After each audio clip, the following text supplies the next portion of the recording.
Legend fans, Jesse here, and our next session is going to feature Mark Gregorini. Mark is a owner-operator here at Verdicchio Restaurant in Sudbury, Ontario. We've had the pleasure of working with Mark over the years as he's helped us cater a lot of our partner events that any of you dealers that are at home watching have certainly taken part in the great Monday night barbecue that we have at our annual partner conference. So Mark today is going to spend a little bit of time with us and help us, learn how to prepare fish that the entire family is going to like. We're obviously in a different environment today. We're here, we're masked up. Restaurants aren't even officially back open yet. So Mark was gracious enough to have us in here for a little bit of private time and share with us some local fish as well as a few different things that he's going to walk us through. Mark, what are we going to try to cook up today? Awesome. Thanks for letting me do this. It's a pleasure. So today we're going to do a traditional Italian dish. It's called Fritto Misto di Pesce. Basically translated as fried fish, mixed fried fish. This is a dish that you typically see on the coastal lines of, say, the provinces of La Marche, Liguria, Lazio, and also Emilia-Romagna. And it's quite popular as a street food. Okay, great. Yeah. Fried fish definitely seems to go over well for most of us Canadians at times, and getting your kids to really enjoy the fish as well. Yeah, you can bring in that fried element certainly. And it's great, especially with my 3 kids at home. They're always up for a good plate of this frito miso, and it's one of my popular dishes at home. Sure. So what are we going to start with, and how long does each dish or each type of fish take for us to get going? Okay, so what we'll do is I'll do a little bit of explanation. Okay, what the difference between this and probably like a fish fry is in the manner of what we do it. The mixture that we use, typically with a fish fry, you'll use a flour of some sort. We mix it with semolina and all-purpose flour. It's a half and half mix, so 50-50 or 1 part to 1 part.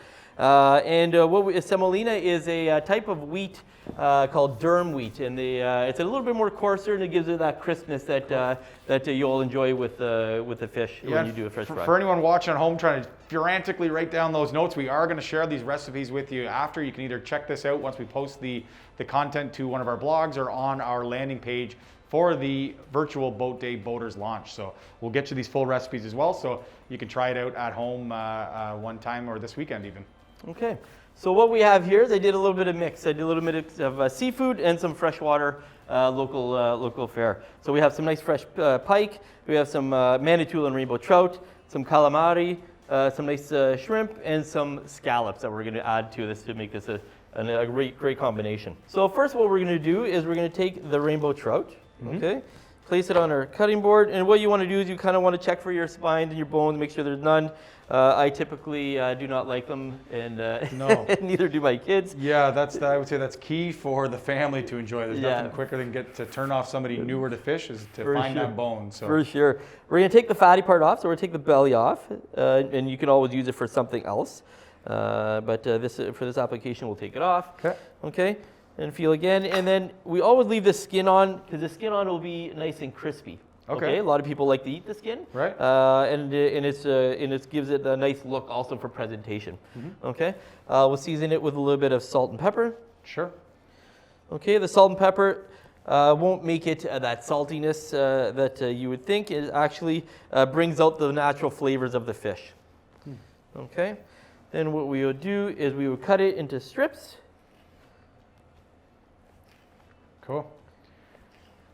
How long have you been into the restaurant business for, Mark? So we were opened in '94, and I worked '94. Then I worked. I've actually been in the industry since I was 15. Okay, wow. Yeah, working at various restaurants around town. So it's been a great. It's always been a lot of fun.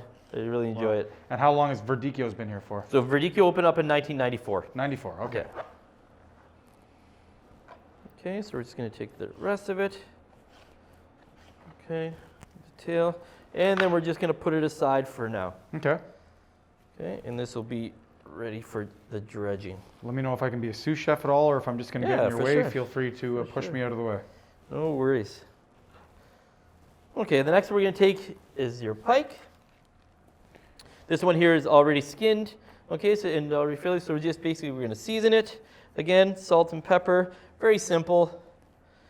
Italian cuisine is very simple.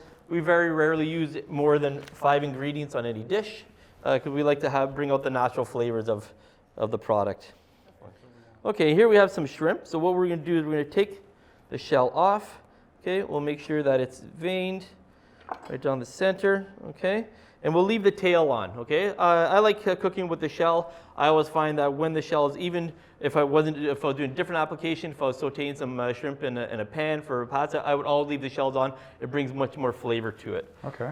Okay, so these will just take off really quick.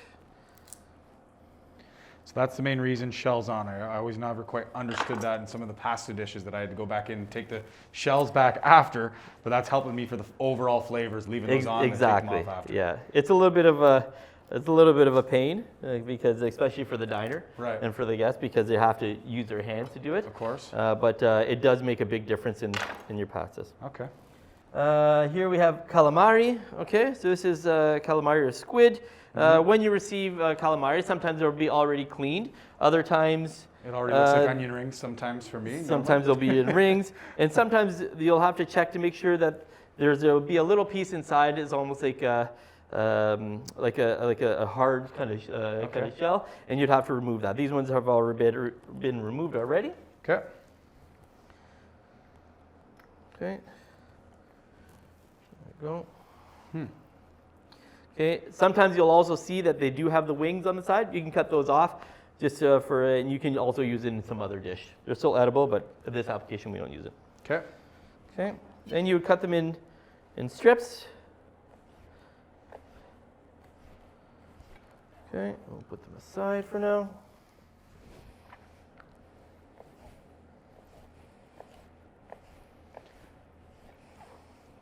So the whole overall dish, are we practicing making individual items that we'd have on their own, or is this intended to be all So together? this will be all together. All together, Yeah. okay. Yeah, it'll be one big beautiful seafood medley. Yeah, exactly. And then you have your scallops here. You can leave them whole or you can cut them in half, whatever you like. You'll see here you have a little piece right here. Okay, this part here you can take off because as it's two different muscles, as you cook it, this muscle will get very tough because this one will take a little bit longer. Right. Depends on your texture, how you like it, but you can put it aside or you can cook them separately. Okay, so next what we want to do, okay, we already seasoned our fish. Yeah. Okay, so what we want to do is we want to place the calamari and the scallops in milk. Okay, and what the milk will do, will take that fishiness out of it. Okay. Okay, it'll make it much Street milder. milk, does it matter which kind? No, it doesn't matter. Doesn't matter. Yes, milk is just regular milk. Milk is milk. 2%, good to go. Yeah. Okay. Okay. And what we're going to do, okay, is we're going to start with we'll place one piece just to see how it is. Okay. Sure. Dredge it, lightly dredge it, shake off the excess. Okay, and place it in. We'll check to see the temperature, make sure it's correctly it's done. And no, Usually it'll take no just- pre-batter, no egg, then wash, None, straight no. in there, dredge. Dredge and go. Okay. Okay. Okay.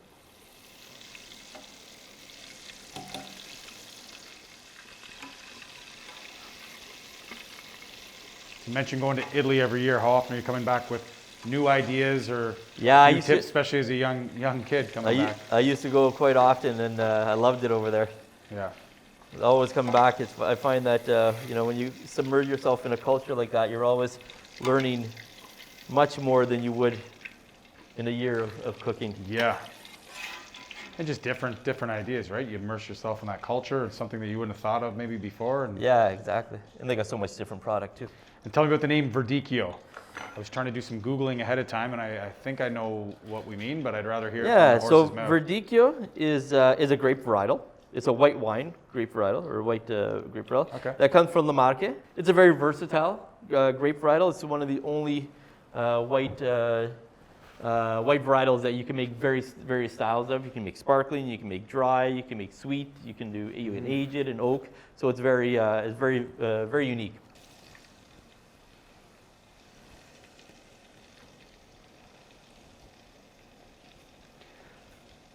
Fritto Pisco. Fritto Misto. Fritto Misto. Pesco. Fritto pesto. All right.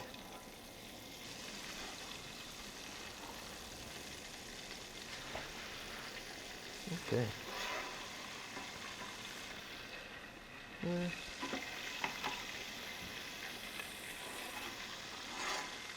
It's looking good. The nice color of the rainbow trout. It's beautiful. I love that. It adds so much to a plate. Yeah. Okay, now we'll do the here. Do the pike. Do a couple of these.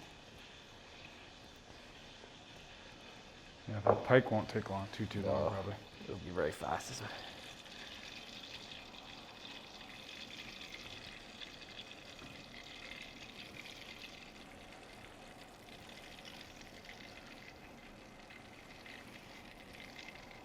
Okay. And here we go. Okay, next is seafood. Okay, you want to make sure when you take it out of the milk that you shake as much of it out as you can. Right. Okay. Also stop from some of the flare up maybe when you're. What's that? To help stop from any of the flare up, or why are we making sure? For the milk, no, just because then it gets almost like a batter, right? Okay. Because you can see that you don't really see that. Right. The just flour, super you know what I mean? light. So yeah, it's very, very light.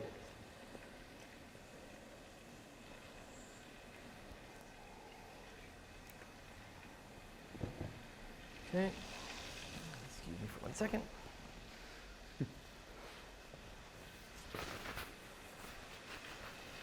All right. Cooking nicely. I'm getting hungry. Yeah.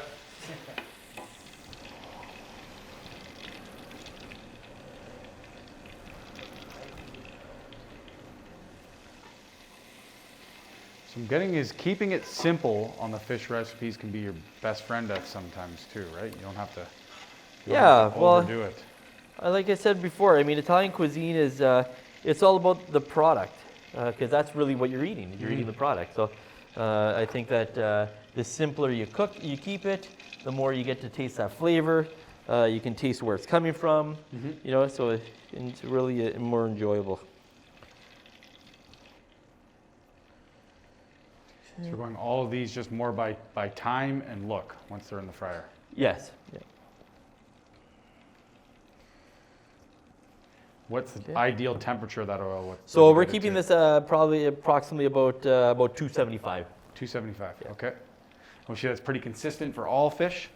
Yes, for this type of thing. What happens that if you do it a little bit too high, you might break the fish apart. Okay. You know, because it'll be too much of a violent boil. Plus, also because you got the extra virgin olive oil that has that lower boiling point. Okay. Okay. There. Oh, shrimp look amazing. Okay.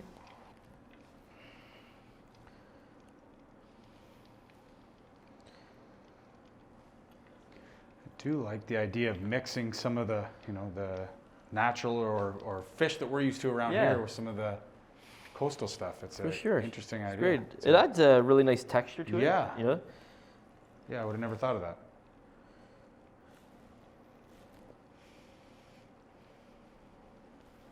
This type of dish here in Italy, you would see it on the side of the road. You would have it wrapped up in newspaper, and you would in a conical kind of holder, and then you would just eat it as you're walking. And if you weren't eating it like that, we were at home, we wanted to prepare something like that. What are you recommending for nice sides? What would we putting? So this would be perfect with just a nice green salad, baby greens with just a little bit of olive oil, salt, pepper, a little bit of vinegar would go perfect with it. Sure. Something nice and light. Yeah.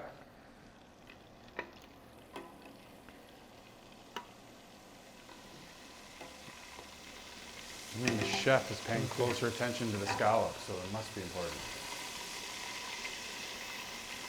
There we go. And there we go.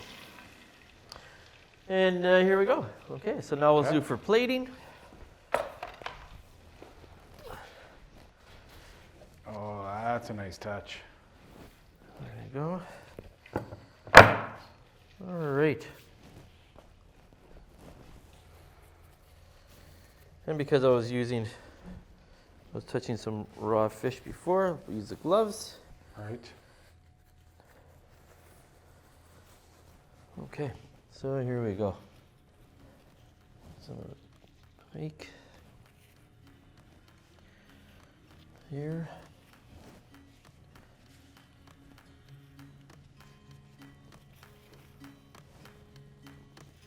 There you go. All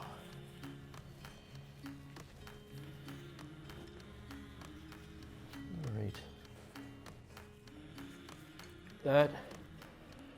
And then if you want, you can take some nice sage. Always add some nice aromatics to it. And there you are. Wow. Fritto Misto di Pesce. Wow. I love it.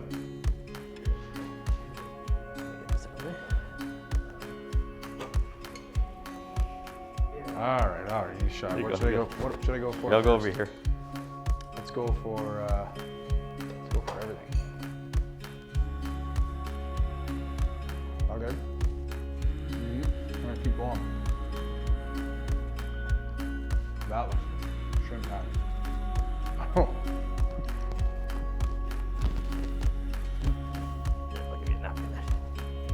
Mm-hmm. 2 for 2.